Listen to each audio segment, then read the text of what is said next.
Yo, What's up, everybody? Welcome back to the Opps SportsCast. We're happy to have you with us tonight. I'm your host, Dave in the Cut, and on tonight's episode, we will be discussing the NBA All-Star Weekend, trading spaces, drama in the sports trades, the $300 million man, and the political divide. Some pretty interesting topics we have tonight for you. Let me introduce the rest of my team. Fellas, why don't you go ahead and introduce yourselves? I'm Josh from HCF Eastside. CPZ in the building. What's up, everybody? It's your boy Big Zeke back one more again. Yes, sir. Josh, Peasy, and Big Zeke. How y'all doing, fellas? Doing good, Good, man. man. Good. All right. Y'all ready to get into it tonight? Yes, Let's sir. get it. All right, sweet. All right, Peasy, why don't you go ahead and tell us about this week's sponsor?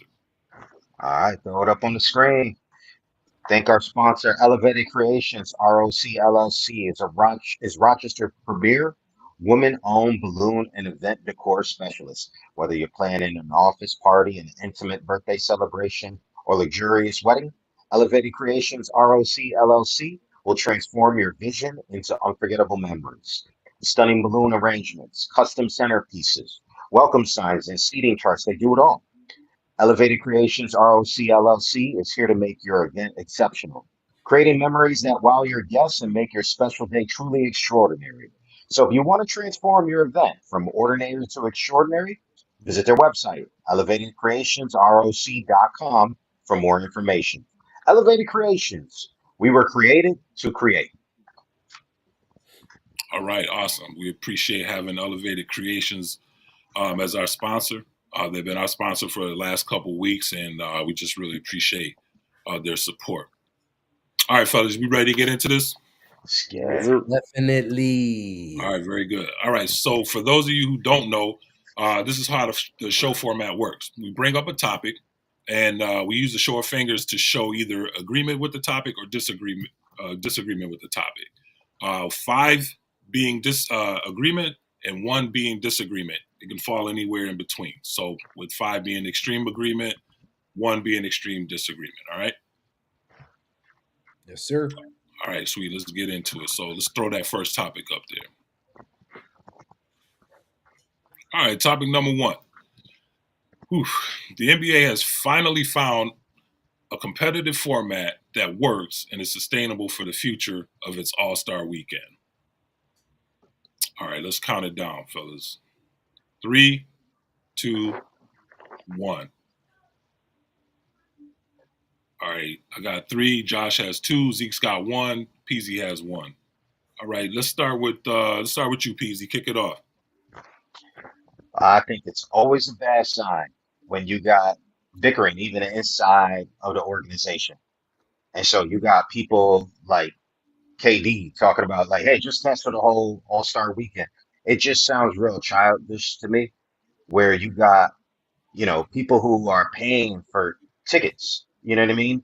Not getting competitive action because we still have that problem. I mean, I think last year when they had the All-Star weekend where it went down to like a set number, like you had to hit like at the end of the game, at least you got a little bit more action. But even the players were saying like the choppiness of having like such short sequential games kind of ruined the rhythm and the flow. Jason Tatum was saying that. And so, you're not getting competitive defense. It's like it's just not a part of the game anymore. When, you watch football and there's like popular defensive players in football, right? You got the to make Zeke happy, the Micah Parsons of the world, right? Where there's popular players that play defense, but you don't really see that. Basketball has two sides of the sport, but you're only seeing one during the All-Star game because you're not getting maximum effort.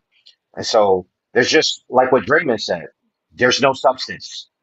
And so the NBA has a really, really big problem uh, because they're not giving the fans quality entertainment at this point. And I think even the players are starting to say it and agree. When the players are saying it, like that's a problem. Like, what are you going to do about it? You're in the game. You could do something. Why you guys just, you know, uh, putting on that kind of performance or that kind of spectacle. Yeah. So now I gave it a 1. They got a lot of improvement, but you know that's kind of my 2 cents. Yeah, go ahead, Zeke, jump in.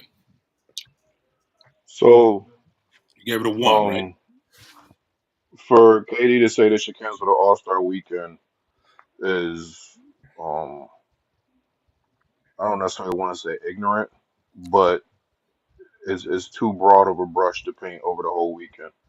I don't think you got to get rid of the whole weekend. Keep the skills challenges. Um, Oof. okay, if we get Why don't we like, start with having the face of the NBA show up first of all? We could start Or let's there. not. put a I don't want to uniform talk on for about that it. matter. I saw I saw a meme that said The he's the face. first person to use the All-Star break for load management. Um, he could have showed up. He could have if he wasn't going to play, he could have made that announcement before an hour before tip off or whatever. So somebody else could have gotten that spot. You pulled an Um, Anthony Rendon, huh? yeah, yeah. But keep the All-Star break. Hopefully we can get some kind of rejuvenation for the dunk contest because I mean it's terrible. But the 3-point shooting contest and the other skills challenges, you can keep that. I like the format that the NHL went to this year. Um, they haven't had a regular season game since February 9th. They've had this Mm, tournament going on, the Four Nations tournament. You got teams comprised from players from the United States, Canada, Sweden, and Finland. Um, and if you see what went on, especially in the game with the U.S. and Canada, they yeah, we had gonna like get three into that. fights within the first 90 seconds. Yeah, Like these dudes, they weren't just there to go through the motions. PK Subban, he's used to be a player, now he's an analyst, but he went on Get Up and he kind of explained how you really can't go through emotions because of the nature of hockey. You get on the ice, you gotta play. You gotta play with passion. Um, you're not gonna see them lollygagging, and you're not gonna see scores of 15 to 12, which might not sound like a lot, but that's the equivalent of seeing 187 to 179 in the NBA All-Star game because nobody's playing defense. Yeah, all Um, right. threes. Yeah. you might not be able to comprise 4 teams because of the makeup of the NBA, but you could go like to a USA versus the world format like PK Subban and Giannis Antetokounmpo kind of suggested. Or you can take that in-season tournament that they're trying to force down people's throats and kind of maybe incorporate that into the All-Star break. Like, all right, this is where we're gonna do like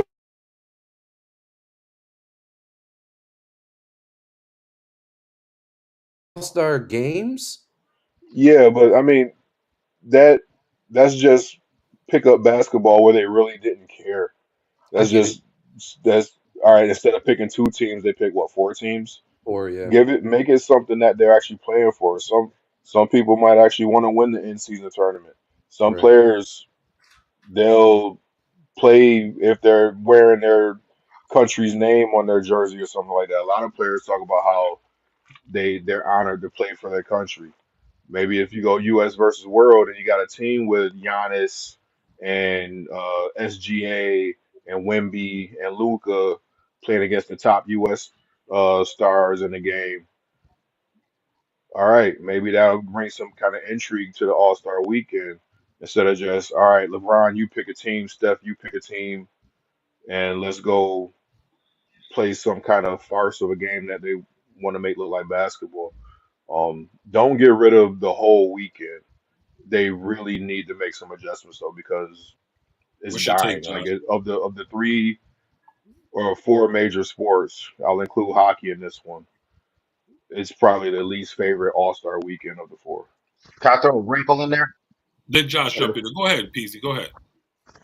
No, I was just thinking, like, what do you guys think about the truth of maybe there's just no saving certain sports all-star weekends? Because, like, in certain sports like basketball and football, where it's maybe you could not give it a whole lot of effort because you got very rich players that are worried.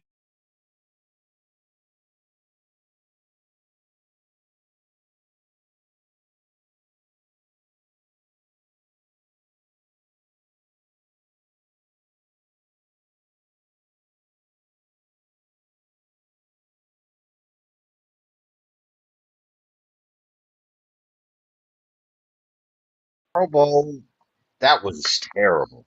And Yeah. so, like, what do you guys think? Like, as far as maybe there's just no saving these type of sports because the athletes have so much money, and you're not going to be able to incentivize someone who's rich. Yeah. I think I I'll jump don't in agree here, with right? that. But go ahead, Josh. I'll take it this way, right? I gave it a 2, right? For me, I kind of stand in line with Zeke. Like, you see it with other sports, especially with the NHL, where these guys are they're putting pride in the game every time they get on the rink, on the ice, man. There's pride in that, right? They do it because they love the game, and rightfully so. I believe that these NBA players love the game, right? That's why they're there. But also too, they're as Chris is alluding to, they're valuing themselves, right? They are their business and they're trying to protect themselves, especially with the paychecks that they're starting to get nowadays. But I'm I'm also with Dave Jones, right? I agree. Like, I don't think you shouldn't get rid of the whole thing, right? Because again, sports is entertainment at the end of the day, and it should be about the fans. Those are moments that are about the fans to get people excited to close out the season and fill the stands and watch their favorite teams, their favorite players race toward hopes of playoffs. But for me, the dunk contest, and I think I speak for everybody else, is the most exciting thing of the NBA All Star Weekend, at least in my opinion. I mean, McClung came out. That dude showed out. He showed out. I mean, jumping over 7'2" people, standing straight up, grabbing the basketball off the top of their head, not touching any part of that person's body, and hitting the rim with the ball before doubling back and throwing it in the hoop. That was crazy. Like, and that got everyone pumped. All stars of the NBA and fans alike, everyone was pumped when they saw that. All right. And everybody watched the replays over and over. And then you go to like the skills contest where I hate to say it, but I'm a Spurs fan and my boy Wemby for the 3-point shots. He grabbed the ball and just tossed all of them off the rack. Yeah, but Didn't Chris even make Paul, man, the ultimate cheater, he told him to do that, didn't man. even make an attempt at the shots, bro. Like, what kind of skill is that? All Stupid, he was aiming for was the final countdown to complete it. Like, there's no skill in that. My 10-year-old could go out there and do that. Um, so and I would say that maybe a little bit of interest came with the format and how they pulled up the actual all-star games, right? I kind of like the idea of having some separate teams, like put in a bracket format, even though you could see there wasn't a whole lot of effort except for when the young guns played the old heads of the league, right? And there was like this back and forth at the race to 40 points, right? Whereas, like, I think there was like 3 or 4 points left for the old heads to make, and the young guns were coming back. They were actually playing defense and they were actually putting in some effort. So that brought this like kind of liveliness to the game at that point. So I gave it a 2 because I don't think it is sustainable with the attitude that the players bring towards the All-Star weekend break. But I do believe it's sustainable if they can get these guys on board and put forth effort to actually show that they're there for the fans. They're not there for anything else. They're there for the fans. That's what this is all about. Um, that's kind of where I'm at. It's a good point, Josh. I All like right. what you said there. So let me jump in real quick. We'll wrap it up. So I gave it a 3. So I watched the All Star game for the first time. I watched it with my son-in-law actually, and I watched it for the first time in like years. Okay, I hadn't watched it in years, so I watched it as a casual. and I gave it a 3. I came in ready to kind of hate on it. The skills competition, man, I thought everything I thought it was cool that they had. I didn't really, I wasn't really rocking with how many. They only had like I think 4 teams in the skills competition. I would have liked to see them expound on that a little more. Yeah. Yep. The 3-point competition was cool. Jalen Brunson was in it, but he didn't really deliver. I was happy to see a Nick representing in there. The slam dunk contest, I was very, very impressed with Matt McClung. He was a beast. I think it was dope that he went straight. He averaged a score of 50 all the way through, which was phenomenal. The All Star Vince game. Carter-esque. Would you say, Josh? Vince Carter-esque. No doubt. The judges were thoroughly impressed with him, man. You know what I'm saying? Yo, And but think of it like this, Dave. Like, if you look at the stats, like McClung, that's more money he made for winning those dunk contests than he won in his entire career in the NBA. right, but So, like, that's what I was gonna that get to, dude's Easy. motivated. So that's what I was gonna get to, man. So the so with me with the All Star game, man, I was that kid, man, that I watched the dunk contest on Saturday, and then I was hyped to Yeah. see all the fellas that were standing around the court supporting the dunk, participants on, and they were all there with their cameras and stuff, and they were fans. And then Sunday came along, right? Sunday would come along, 5 o'clock Sunday. You would see the real All Stars come out there and play a game, man. You know what I'm saying? They would come out, they would strap it up, man, and they would go out there and they put on a show. They played defense. There was pride, East versus West, and everybody wanted to come away with that MVP trophy. Everybody wanted a dub, and they wanted that trophy. Yep. All right. And then whoever didn't win the previous year, they were gunning the next year. You could tell who was going for MVP every time the All-Star game was on. And so this whole tournament thing that they have going on right now, I think it's a complete joke. What I would do is I would vote the All-Stars in. This is my format for the game. All right. Put the game on later. Do all the festivities, all the bands playing and all of this other nonsense. Do that stuff early. Don't even broadcast that. Actually do like a dual cast, multicast. Cast the concert on one of the other channels or whatever, and then do background on the players and stuff like that. But what I would do is I would have the NBA All-Stars who get voted in, I would have them start the game. And then what I would do is I would have a voting for the top G League MVP players, for the top players in G League to get a vote to go to the All-Star game, and kind of do it like, I don't know if y'all remember back in the day when the Orioles were like the farm team for the Red Wings, right? They would have the Orioles would come here once a year and play, and they would play like maybe 2 innings, 3 innings at the most, and then they would put the reserves in, right? But it was still the Orioles. That's what I would do to kind of give these young guys. If the older guys don't want to be there, man, then they don't play the whole game. And then you start them off in the game, and then you bring the G League MVPs into NBA All-Star Weekend, and you let them play, and you let them get some run, and you let them bring it home, and then let the vets stand on the sideline and cheer for them and encourage them to bring it home for East versus West. And that's just how I would do it that way. That's just me. I'm with you on that. Or LeBron, man, he could have at least coached one of the teams, showcase his ability to put some plays on paper and organize. Yeah. Yo, my man LeBron would have cut people at half. So, bro. We making a trade. All right, let's jump into the second topic, fellas. You guys ready? No doubt. Yo, and big ups to our viewers right now, man. We appreciate you guys being here. Yes. Keep the comments coming. We appreciate you all. All right, topic number 2. Trades and free agency signings often contribute to chemistry imbalance and drama in locker rooms across professional sports. Wow. All right, here we go. 3, 2, 1. All right, I got 2. PZ, I can't see yours. What you got? 2. Got a 2. 2? Yeah. Me and Josh Zeke 2, got a 3. Zeke 3. I got a 3. Let's let's start off with Zeke. Let's hear you, Zeke. All right, so um, this was sparked by the controversy going on in Boston right now. The Red Sox signed Alex Bregman. For those of you who don't know, he's a third baseman. Played with the Astros for the beginning of his career. This is the first time he's going to be playing in another uniform.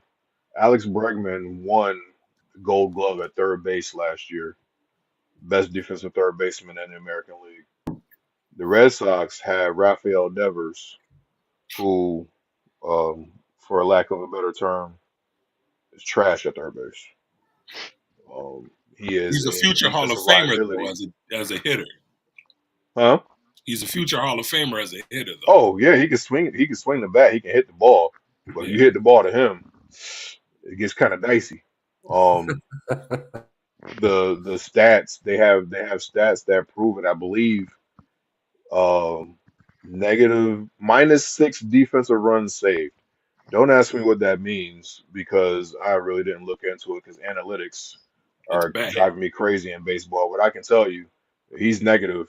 That's not bad. I mean, that's not good. That's terrible. It's bad, I man. think It's real Alex Bregman was positive 23 or something like that. I saw runs defensive runs saved, um, which is why he won the Gold Glove at third base. Spring training just opened up, and the reporters asked Rafael Devers if he'd be willing to move from third base to accommodate the addition of Alex Bregman. And my man flat out said, My "No, bad. bad. He said no. I am a third baseman. This is my position. I don't know what they're gonna do, but I'm playing third base." And they said, "Well, would you be willing to like DH? Because like Dave said, he's a beast at the plate. Excuse me, beast at the plate." And he was like, "No, I'm a third baseman. I'm not a DH." He's not even willing to move to first base. Um, Flip side, excuse me, Alex Bregman is like, "Look, I'll play anywhere. You want me to play second? I'll play second. If I'm gonna play third, I play third. It's whatever." Um, Bregman's teammate, Jose Altuve, been a second baseman all his life. He said, "Look, I'll go play left field if y'all can bring Alex back to accommodate the additions that they had." They signed Isak Paredes, who could play second or third, and Jose Altuve is like, "Look, I want this guy here to the point where I'll leave second base and go play left field, a position he never played before." Um, you look in the Angels with Mike Trout. Mike Trout's moving over to right field. Mike Trout is a beast in center field. He's moving over to right field for the betterment of the team. Rafael Devers, with his -6 defensive runs saved, is not moving off of third base because Hmm. he wants to be selfish about it, no matter if it'll help the team or not. So, excuse me, I don't know what's going on, but Yeah, but do you think he's um, capable? Like, you think that he would add value in other positions? Maybe that's just his. absolutely. If he would move to DH, because right now the Sox really don't have a viable option for DH. They don't have Big Poppy right now, but Who's their he first has baseman? the potential to be Big Poppy if he just play DH. They got Tristan Casas at first base, the Okay. up and coming prospect. It's unfair to just move him off of first base to accommodate Devers, but he would be perfect in the DH spot.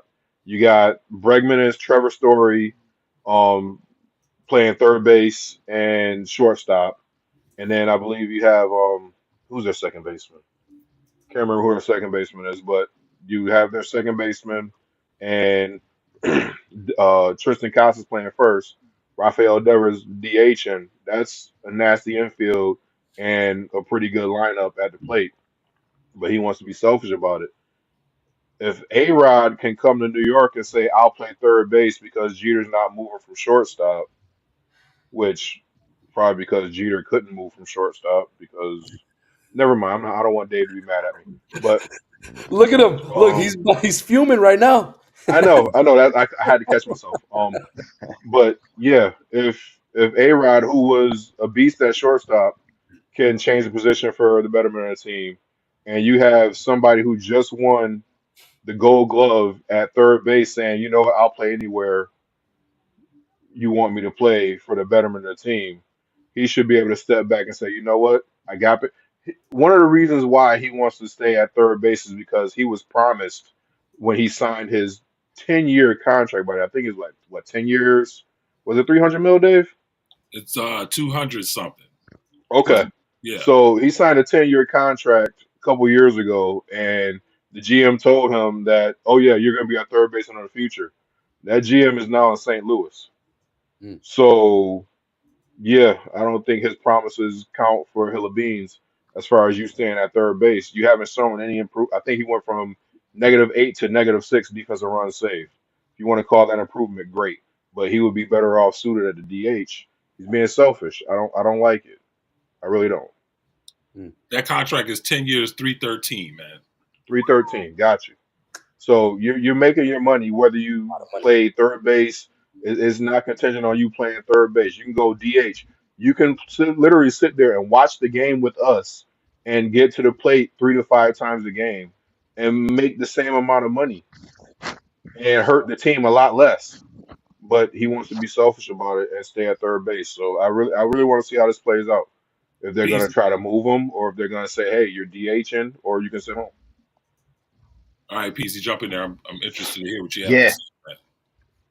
Man. this one is interesting. Um, First off, let's let the audience know what the defensive run save metric is. So essentially, like baseball analytic nerds, they have a way of tracking when a baseball is hit.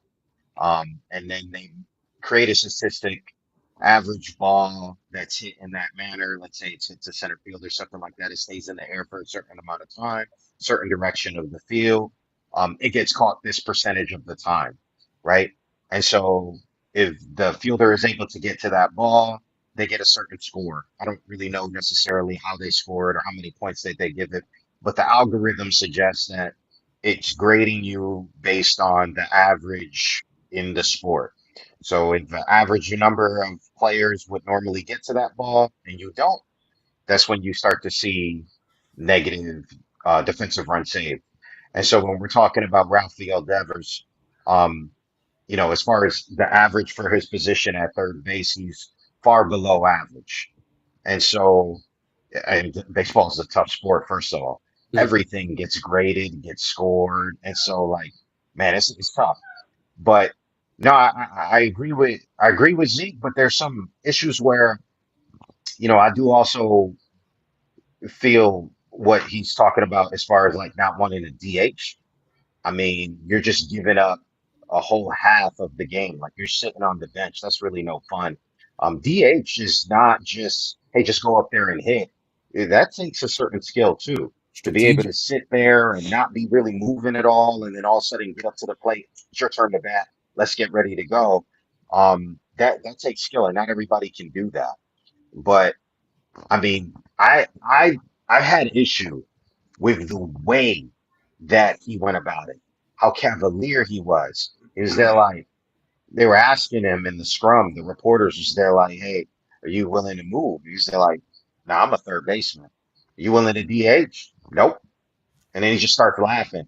And I'm there like, bro, that says a lot about your character, man. Like when Mm. you're getting paid that kind of money, I think that comes with more than just an expectation of numbers. It comes with some type of expectation of leadership. Mm. Are you going to get my baseball team to the next level if I give you this money? Are you going to invest in the next generation of players? Are you going to be a unifying aspect to the clubhouse? And so I think that that's just a shame that he's not that. But, just to kind of venture off of that a little bit, we're seeing the same thing happen with the Yankees. They brought in a whole bunch of pitchers. I know this is something, Dave, that's near and dear to your heart. Marcus Stroman, former Met, glad he's off our team, but not willing to go to the bullpen. You know what I mean? They were saying, "Hey, you willing to go to the bullpen?" And he's Man, making all listen. different kinds of excuses. He's not This willing dude to was do it. acting like he was in the Cy Young conversation last year, man. He's got a lot of confidence in himself. You know what I mean? He's done well, and I'm not going to clown the guy. Stroman has had a good career.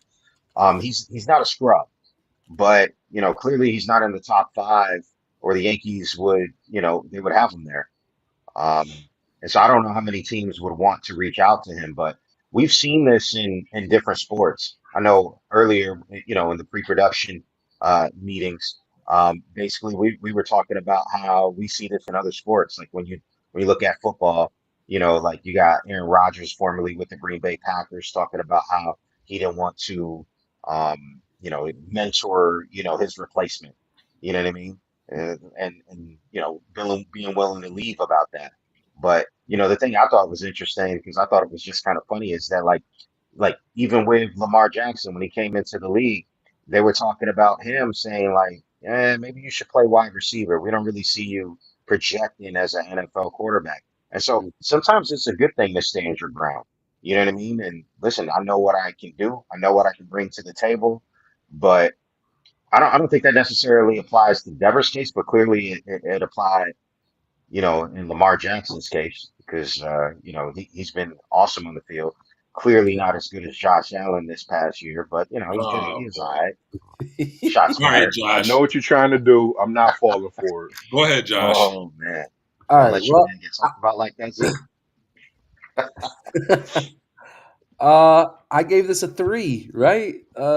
Trades, the free agency signings, often contributed chemistry imbalance, locker room drama. Yeah, I guess if you're Stephon Diggs or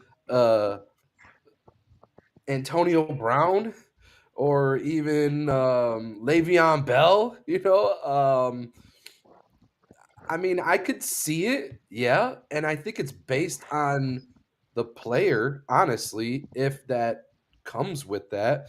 But I mean, I'm gonna take a little personal here, right? I'm gonna go with the Eagles. I think they had probably one of the best off-season um, trade deadline moves of the team's history in signing Saquon Barkley and putting restructuring deals that were team friendly, honestly, and paying everyone.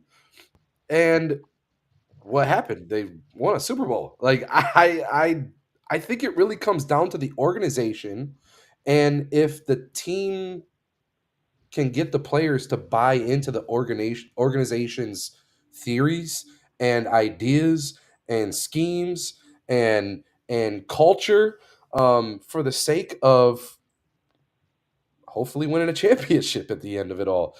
So I gave this a 3 because yeah, it could teeter totter based off of the individual player, if you will, that's being traded. If their mentality is like, the guy you're speaking of in baseball who doesn't want to leave third base, sure, could that bring some imbalance and some drama to the team? Absolutely, because the other teammates could see that he doesn't care so much for the whole team. He cares more about himself. Um, but on the flip side, I don't know this guy. Will he benefit from playing second base? How could he add value to the team by playing second base or just being a DH? I mean, I'm leaning on you guys because you know baseball better than I. But sometimes, like PZ just mentioned, it's best to stay in your lane because you know that's what you're good at and that's what you can do. I think that that's admirable in my opinion. I Um, think you said something valuable there, though, Josh. When you were talking about Saquon Barkley. Saquon yeah, Barkley, quality character in the clubhouse. And so, prime, like certain teams, if you want to be a good team, so you got to target those players with that kind of character and personality type. And absolutely, the better teams are better at targeting those type of players, because that's absolutely. ultimately that's the whole thing. You want that chemistry, you want that balance in the clubhouse. You don't go after players like Rafael Devers. I'm sorry. Yeah. And before Dave goes here, right, because I'm interested in hearing his take, you said something perfectly on Saquon. And one of the most memorable moments for me of this 2024-2025 season from the NFL, or from the Eagles season, I would say, is when Saquon Barkley was in the Giants stadium, his former team, and he had the chance to break his all-time single game rushing record. He was like 16 yards away, And the coach goes over to him on the bench and says, "Bro, if you want to go in here and do this, I'm with you and I support you fully." Saquon turns to him and says, "Nah, man, I want to see the young boys eat." Bro, that was the most humble moment. And honestly, that stuck with me. And I was like, man, I'm all sold on this guy. Like he's got me sold. I'm buying his jersey's the next one I'm buying. And it's on its way. Nice. So I gave this a 2.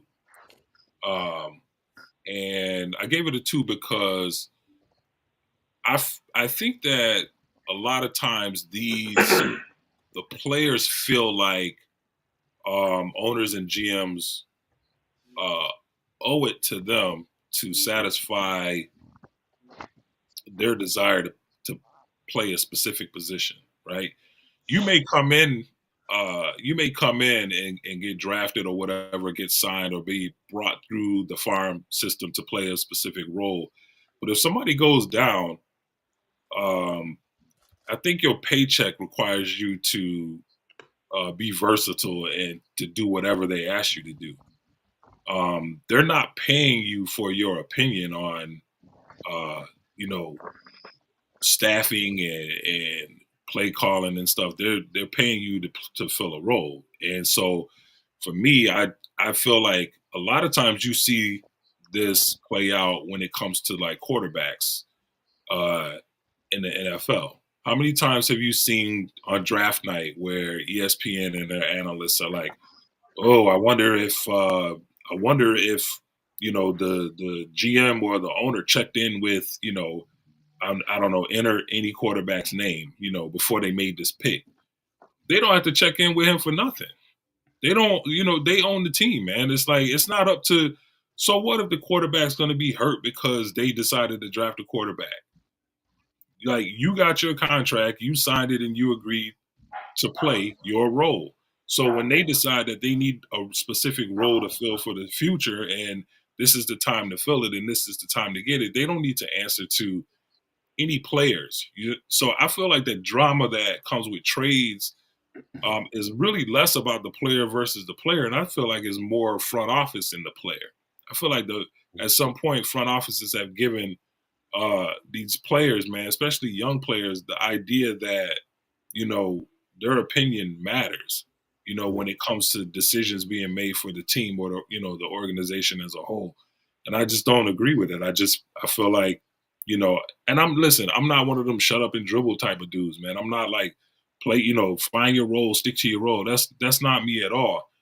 But when you come in flexing like Rafael Devers acting like, this dude acting like he's about to win his 5th gold glove in a row, man. And this dude like he couldn't catch a cold right now, man. You know what I'm saying?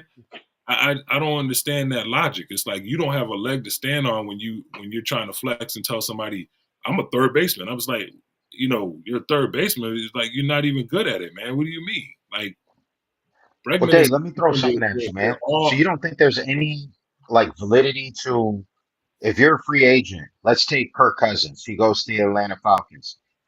He can pick any team. They're investing in him. They're telling him, you're our bro. guy. And then they go and they draft a quarterback.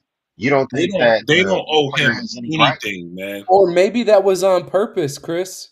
Maybe They they were don't. And willing listen, to you're pay gonna that use bill. Kirk Cousins as an example. This dude has stole a paycheck everywhere he's been, man. That's just my personal opinion. But his Kirk Cousins numbers, has flown under the radar, man. Is mediocre for forever. He's and it happened because when he got franchised, everybody was like, "Oh, Cousins must be good." It was like they franchised him because there were no other options out there. They didn't know where they were going to pivot. So he ended up making a ton of money, and the notion was that he was some type of good because they were giving him all that money when ideally they had nowhere else to turn. mm, So Kirk Cousins complaining about somebody signing a quarterback, man, that's ridiculous, man. He don't have a leg to stand on. He's been lucky enough to survive everywhere that he's been, but as far as being elite or whatever, he won't hit the Hall of Fame. He's not even close to it. He's just if he went into the Hall of Fame for anything, it would be how he navigated his contracts, man. That's it. wow. That's my take on it. Yeah. I mean, Hey, he did before end we up move getting on to hurt. the next topic, PZ touched on a couple things I wanted to speak on, but I'm just gonna stick to one of them. He mentioned the leadership, and I think Josh mentioned character about how Devers is acting in Boston right now. I think it's ironic that they chose to pay him and they let Mookie Betts walk. Mookie Betts is universally loved. Mookie Betts was a Gold Glove right fielder, and if you look at what he's doing in Los Angeles with the Dodgers, last year he came into the season thinking he was going to play second base. They got to spring training. Uh, they realized their shortstop was not that great of a shortstop, so they said, "Hey Mookie, you want to play shortstop?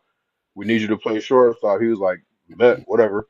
So you got a Gold Glove right fielder coming into the season think he's playing second base for the betterment of the team, then has to quickly pivot and learn how to play shortstop for the betterment of the team, and he was pretty good at it.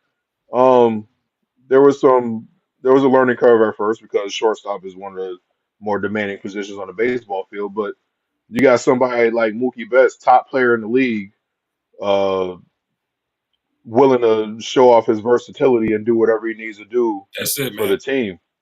He signed And that this is the guy contract. that the Red Sox let go in favor of paying Rafael Devers and making him the face of the franchise. So Yep. I You think that's cooking just right kind of now, bro. ironic. Mookie signed that contract, man. He went to LA. He knew his role. You know, he led them to 1.5 championships. It's been yo. What can you say, man? Right? You It's know, got those hater but vibes.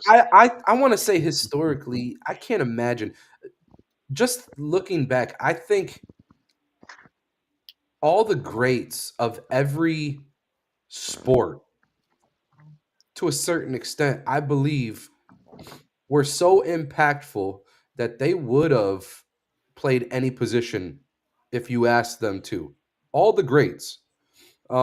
So Yep. when we're pinpointing on some of these people with these poor attitudes and these self-centeredness, I would never put them in the category of great. I'm in agreement with you guys. To be great, I feel like you need to be selfless, man. You have Absolutely. to be selfless because Absolutely. no one person is better than the team. Yep. It just is. That's just how it is, man.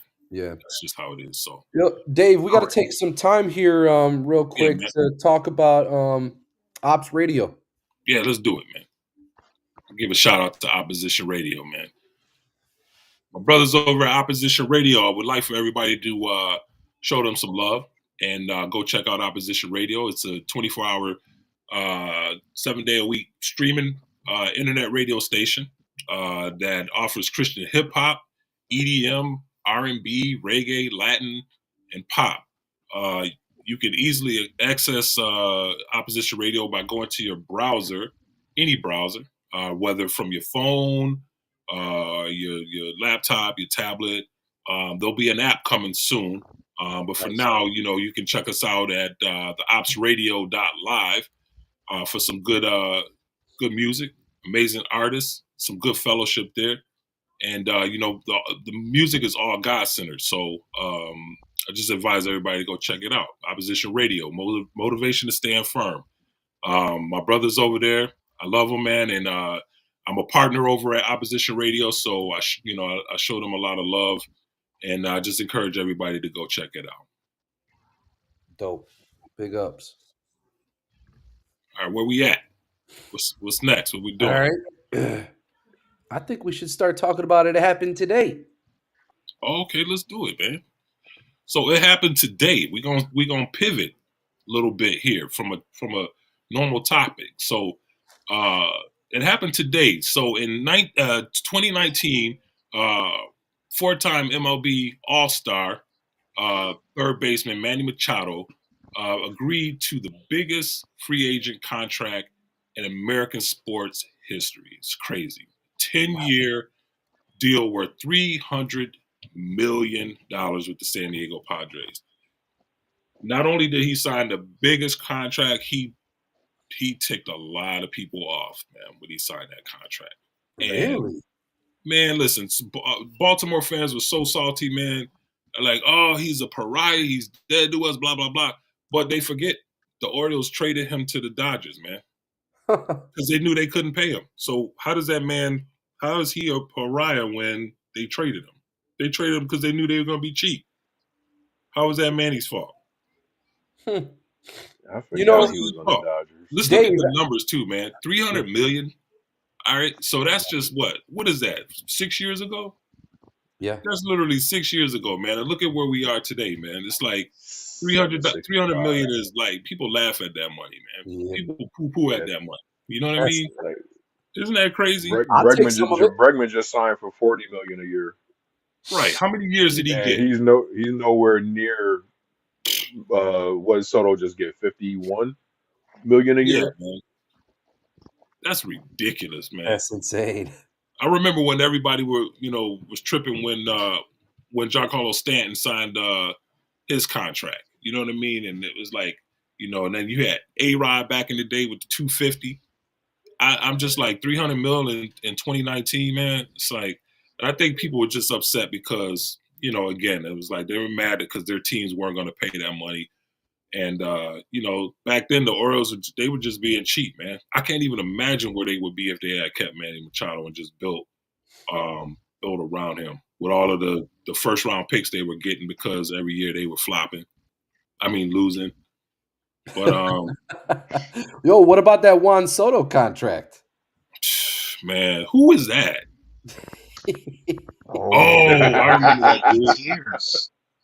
Yankee tears on the set, My folks. man said, Man, "Who I'm is happy that?" for Juan, man. I'm happy Got his for him, money. man. Got paid.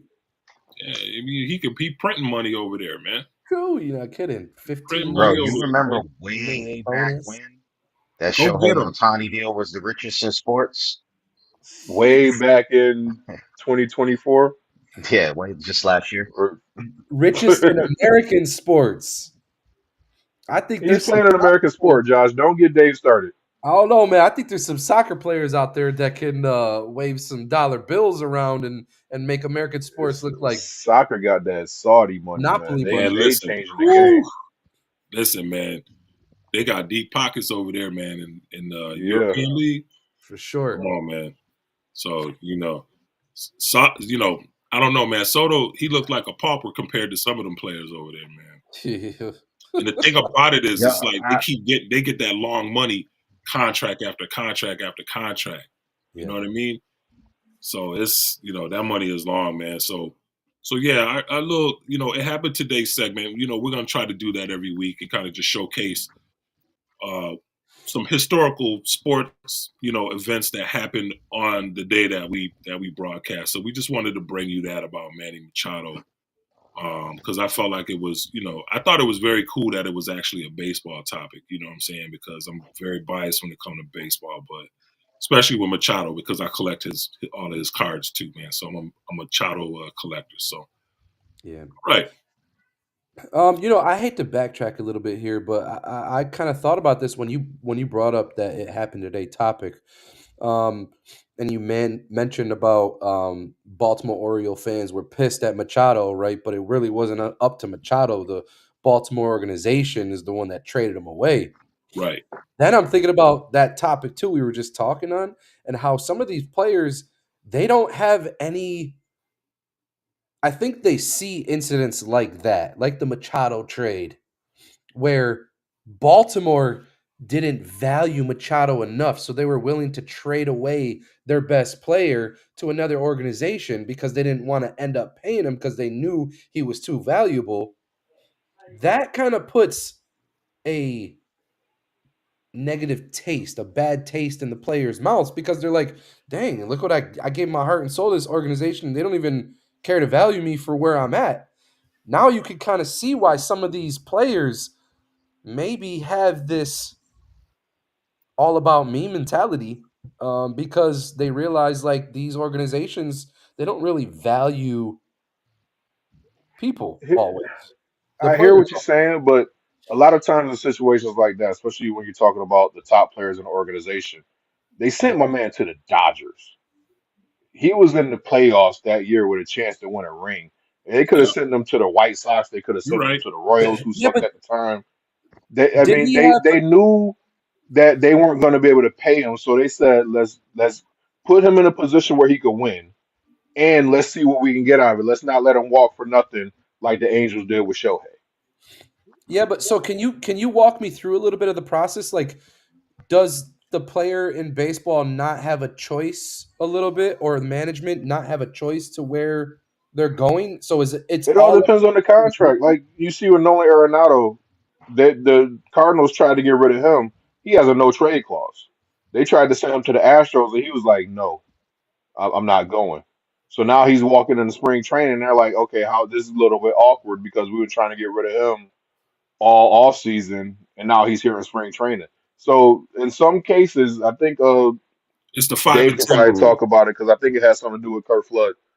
There's some kind of 5 and 10. parameters that you got to meet where you can have a lot of say in where you go. Yes, it's the 5 and 10 rule. Yeah, look what Shalice says here. I definitely think there's a line between advocating for yourself and just being bullheaded. Yeah, I Yeah, agree. Rafael Devers is being bullheaded. Like I could understand if, like Dave said, if he was a five-time Gold Glove winner and they wanted him to move, but he's not. He's a defensive liability, and they're saying, look how much better we could be. Being a DH for the Boston Red Sox or any major league team isn't being a DH for the Soda Silverhawks at Cobb's Hill and just watching the game. They have so many luxuries in these clubhouses. They got batting cages behind the dugout. He can Yep. stay loose. He can stay engaged. He's not just sitting there watching the game like fans eating popcorn and sipping on soda. He can stay engaged and stay loose and then go. Sipping When on you that look at through syrup. the history of the game, there have been plenty of DHs who thrived and made the Hall. David Ortiz made the Hall of Fame as a DH. All right, he had the opportunity to fall in line and fall in the footsteps of being the next Big Poppy because, like we've said time and time again, the man can hit. Yeah, he can. Fielding isn't his thing. Imagine if David Ortiz came there and said, "Nope, I'm a first baseman. I'm playing first base. No matter how much of a liability I am, I'm playing first base. Y'all brought me here to do that, so that's what I'm doing."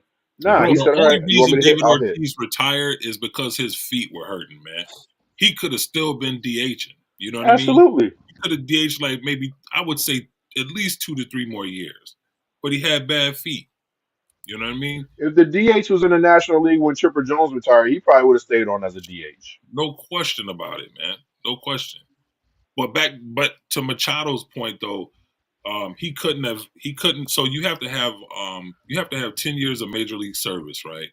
And you have to been with your current team 5 consecutive years. You have to have both of those before you could veto a trade. So that's why Machado couldn't veto.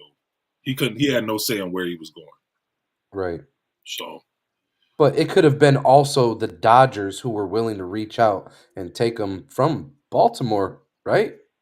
I mean, Absolutely. It's yeah, without whoever I wanted question. mean, him. you got to have a trade partner. You sure. Right. can't just say call them up and say, "Hey, we're sending them to you."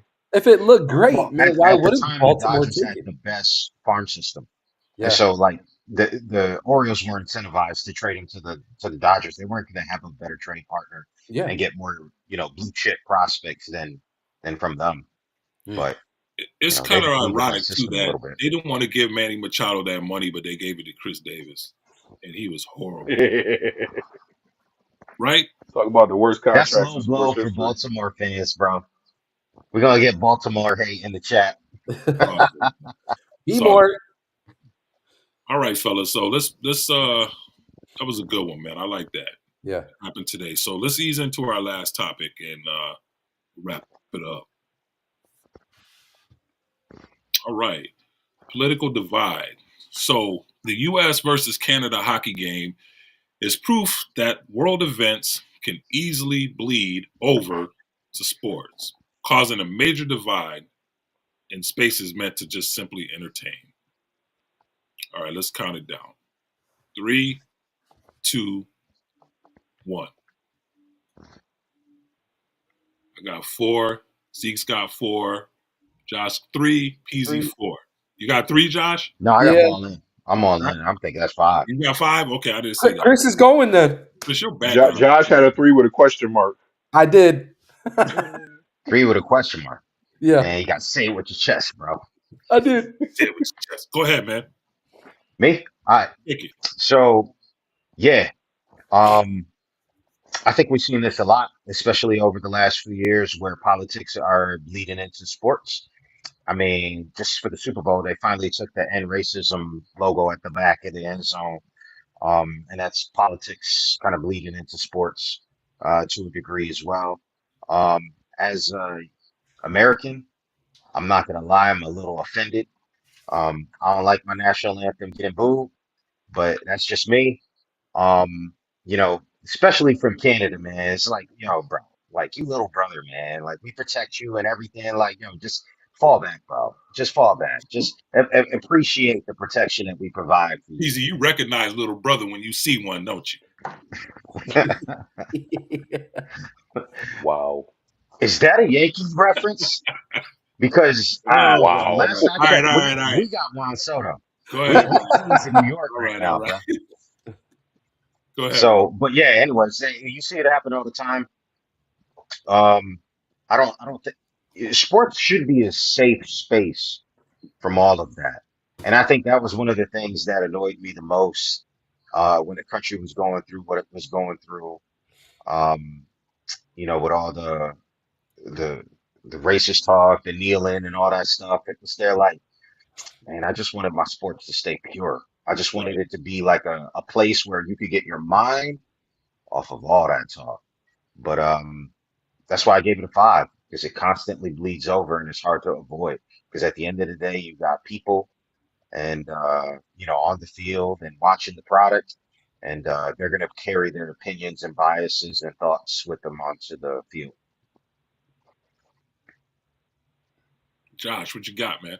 And I gave it a three because I don't know. Like I'm hearing I heard what you said just now, PZ, right? And I want to stand on the same stance. Like sports is entertainment; it's not politics, right? But then when you look at what politics is, it's taking a bunch of ideas and putting together the best what those leaders at the time, I guess, may feel what the best interest is for all parties, right? And for me, it's like, yeah, keep politics out of sports, but sports requires people and people make up politics. And it's like, I don't know if it's ever avoidable. Like, I feel like it will always coexist, it will always be It should, joined. it should, it shouldn't be like that, bro. Like when you look back in the day with Michael Jordan, like you Mhm. didn't know Michael Jordan was a Republican or Democrat, but of course back then, those two words meant different things because they fell on different, thoughts and principles back then. But we didn't know all that. LeBron James is injecting that into the NBA, and it's causing it to be very divided. You got people that are protesting the product itself, not wanting to watch it because of what the aspects that he's bringing to the table. Bro, it shouldn't be like that, man. Like, yo, just keep that to yourself. You're here to entertain. You're here to get our mind off of that stuff. Like, you know what I mean? I'm not just talking about just shut up and dribble. I'm talking about like your whole product, bro, is to entertain. Like, we're Yeah. not trying to be on that. Like, if we want to be entertained in that manner, we'll go and we'll turn on our favorite podcast or our favorite mainstream media. That's not what we're here for. Yeah. We're here to see the ball go through the hoop or, to the bone crushing hits, you know what I mean? Or home run bat flips. That's what we're here for. Yeah, and I'm gonna be real. That's why I gave it a three. You could sway me one way or the other on this because I could see it going both ways. Yeah. I'm gonna give the end to Zeke. Let me jump in real quick. So um I'm the type of person I don't want to see politics in any form of entertainment. Um, you know, PZ, you mentioned that they removed the in racism banner, from the in the end zones and stuff like that. This is not going to be a popular take, but I don't think it should have been there in the first place, Hmm. and I'll tell you why. Agreed. When you look at the landscape of our country, just our world, period, there are racist people everywhere, Yep. all over. You deal with it. You know what I'm saying? People deal with it. All right. And growing up, I was never allowed to inject race into anything. I One time I said that my teacher was racist and gave me a bad grade because I was black, and my father threatened to take my life. That's a true story. Tell me if I ever said something as ignorant to that effect to him again, that he would basically end me. Okay, and I know, the whole reason wasn't because my father was a violent man, but his message was, I'm not going to let you use anything An in this excuse. world to make excuses for you not being successful, Yeah. especially that. Mm. That's the last thing I want you coming to me with. All right. So for me, I never heard, I was never one that was allowed to use race as, a reason for this not happening or that not happening. It just didn't happen in my household. So I had a different view of the world. And both of my parents were born in the South, in the deep South. My dad was born in Alabama, my mom in Florida. So they grew up around segregation and stuff like that. You know what I'm saying? And for me, the whole in racism, there's so many other causes that you could you could put and advertise in the end zone. And I feel like that when you hear racism, I feel like you automatically think racism against black people. That's the first thing that comes to mind, Yep. because that that seems to be trumpeted the most, especially in our culture today. And I feel like there's racism against everybody. I feel like everybody has racism pointed towards them. Are there some races that may have a see it more than others? Absolutely. Hmm. When you start like uh weighing who gets the most racism, uh I A think that's form of ridiculous. racism. Yeah, there's a saying that goes, to equate misery is insanity. Yeah. You know what I'm saying? It's like who you want to. It's like people comparing who came up. I came up from a worse neighborhood than you, or my neighborhood we did this. That's just dumb, man. It's like you both came from bad neighborhoods. Like why are you trying to outslum each other? It's just dumb. So for me, like I don't want to turn on the ESPYS, and I don't want to see Dwayne Wade, LeBron James, Carmelo Anthony, and whoever else that was standing there with their arms crossed and looking Mhm. down, like they're doing the black power fist thing. I'm tired of that stuff, man. Like Yeah. I don't want to turn on sports, and I don't want to see the slogans on the back of t-shirts and stuff like that. That's not what we tune in for. We tune in to get away from that kind of stuff, to escape that kind of stuff. Hmm. And so when you start doing something as simple as putting in racism in the back of the end zone, I feel like you're already targeting, you're trying to stir a certain emotion. Yeah. And that for me turns in hugely into political things. You got people kneeling. You got owners not wanting their teammates to their players to kneel. Then that turns into something political. Oh, this person's racist because he told his players they can't kneel and blah blah blah. But no, maybe it's just the fact that he wants his players to go out there and play a game. He doesn't want them getting caught up in it. There's so many different other stories, and there's so many other different things that could go with that. So that's my take on it. I'm gonna leave it at that. And I purposely left this for Zeke to round out because I know Zeke has strong feelings on this. Dang, Dave. Looking forward to this tape. Um, what happened? I said I'm looking forward to this tape. Um, all right. So as far as the hockey game, um, I first want to clear something up. I misspoke earlier. I said three fights in the first 90 seconds. My bad. It was three fights in the first 9 seconds. Um, Let's go. yeah, like, but when I read about it, it had nothing to do with the anthem getting booed. Um, it just had more to do with some of the players getting together in a group chat before the game and say, "Yo, let's set the tone. Set the Let's go tone. out and send a message that we're here to play." So yeah, three fights, 9 seconds. I think the tone was set. And by the way, Canada and the U.S. are playing in the finals of that tournament tomorrow night, 8 o'clock. I might actually tune in to see that. I'm excited to see how that goes. But as far as politics bleeding over, I mean, we know why the anthems started getting booed. Um, it was shortly after the quote unquote trade wars started between the U.S. and Canada. Um, and I believe the first instance was at a Toronto Raptors game where they booed the anthem. They booed the U.S. anthem, and there was a game in Boston, a hockey game in Boston, where those fans booed the Canadian anthem, and they've just been going back and forth booing anthems.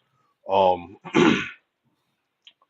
I was listening to what you guys were saying about not wanting to see the kneeling and see the slogans and the T-shirts and everything, and how um, you tune in to be entertained.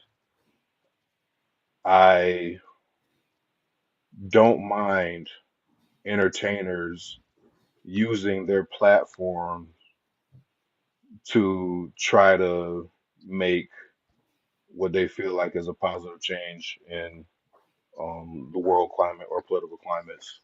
Um, I think it's funny that I only hear that type of take where I only want to be entertained when certain messages are being um, expressed. I didn't hear much of that coming from those who want to be entertained and want to be isolated from politics when they're watching their sports.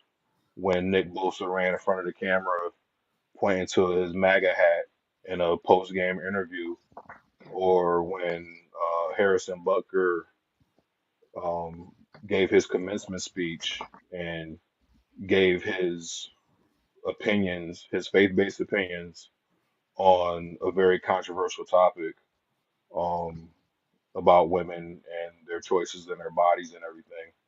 Um, it always bothers. Does it bother me? Maybe a little bit.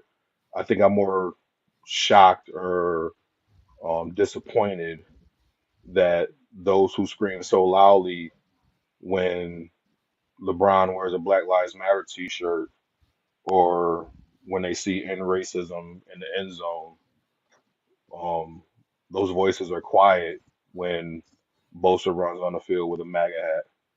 Um, I don't see how that's much different than Cap taking a knee. Same organization, San Francisco 49ers.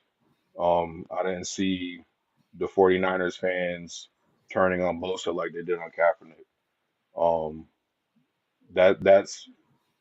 that's the part of this issue that bothers me. It always seems one-sided. Um, and that's both sides of the coin. I mean, I heard some voices, I heard a lot of voices upset with Bosa with his "Make America Great Again" hat. Um, I feel like you should be able to voice your opinion if you want to. I'd prefer that you keep it to yourself, but if we're gonna let one side do it, let the other side do it.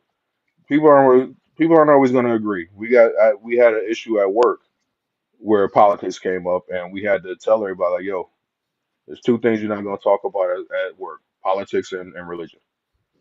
Because no matter how good of a point you think you have, the person that you're debating with thinks they have a better point, and it's going to go from a conversation to a shouting match, and tensions are going to be high. Um, it's either going to be equal grounds for both sides, or all sides, or nothing at all. That's the way I feel it should be. Um, we can't try to silence one voice, but then quietly support the other voice. If we don't want to hear this side, then we shouldn't want to hear this side, and we should be just as loud about telling this side, "Hey, keep it to yourself," as we are when we hear something we don't like. Hmm. Fans booing, that's one thing. Fans, short for fanatic. They're gonna express themselves how they want. They paid their money to get into the arena. Aside from physically harming somebody or physically threatening to harm somebody, they want to boo. I don't care. It's a song. I don't care. Boo. Um, Athletes, we gotta set some kind of parameters. We're either gonna let everybody voice their opinion or nobody. That's how I feel. That's a dope take, Zeke. I appreciate that take, man. Yeah, I'm on for nobody. Feel you. All right, fellas. Before we dip out, man, we have some chasing history news. Don't we, Josh? Yeah, I kind of snuck it in there a little while ago, but we could definitely pop it up here in that trending news. Alex Ovechkin, he's now 16 goals away from the gold title, sitting at 879 career goals. He's chasing that gold title of 894 set by Wayne Gretzky. So The great one. Great. And for those people who don't know, hockey is a sport. hockey is a sport. Wow. Hockey Look, is a sport. I sat here and let y'all talk about polo ponies the other day, Bro, I so would I don't want challenge to. anybody to We're not watch a going to take no hockey game. hockey slander, all right? Hockey is like nonstop action, man. It's like you would, if you're a casual and you want to possibly see a good fight break out, something that you'll never see in the NBA, turn on a hockey game because them Bro, dudes, man, I've them been to dudes, hockey games, and the whole time I'm just yelling, punch him in the face. them dudes Get are him! rowdy, I'm man. just there for the Look, fights, man. before the end of this existence of this podcast, we're going to talk about golf. We're going to talk about NASCAR. No We're going to doubt. have some soccer takes. Y'all, we're going to be well versed in all sports. And we're not Chris, experts in any of this stuff, man. Nope. There's some stuff we're gonna get wrong, and we're looking for people to chime in and correct us, But we here Listen, to just keep it I up, man. understand that. That's why I Hockey was is letting the 100%. audience know that hockey is a sport. That's Got right. some hockey haters up on the panel, man. yo, hit the sign Polo's off a button. sport. Shut it down, Sandman. All right. All right, Josh. So, All right, we man. appreciate everybody tuning in with us this week. We had a blast. We went a little longer than usual, but we had some pretty compelling topics, and I wanted to make sure everybody got to say their piece on them. It's not always going to be so, so edgy, but I just felt like, with everything that was going on with the U.S. and Canada and the booing and all that stuff, I just felt like it was important for us to tackle that topic. So we appreciate everybody sticking in there with us, and we're looking forward to having everybody with us next week. And Josh, cue up that music, man. We gonna get up out of here, and we just thank you for showing up. And we'll see everybody next week. God bless. Peace. See you.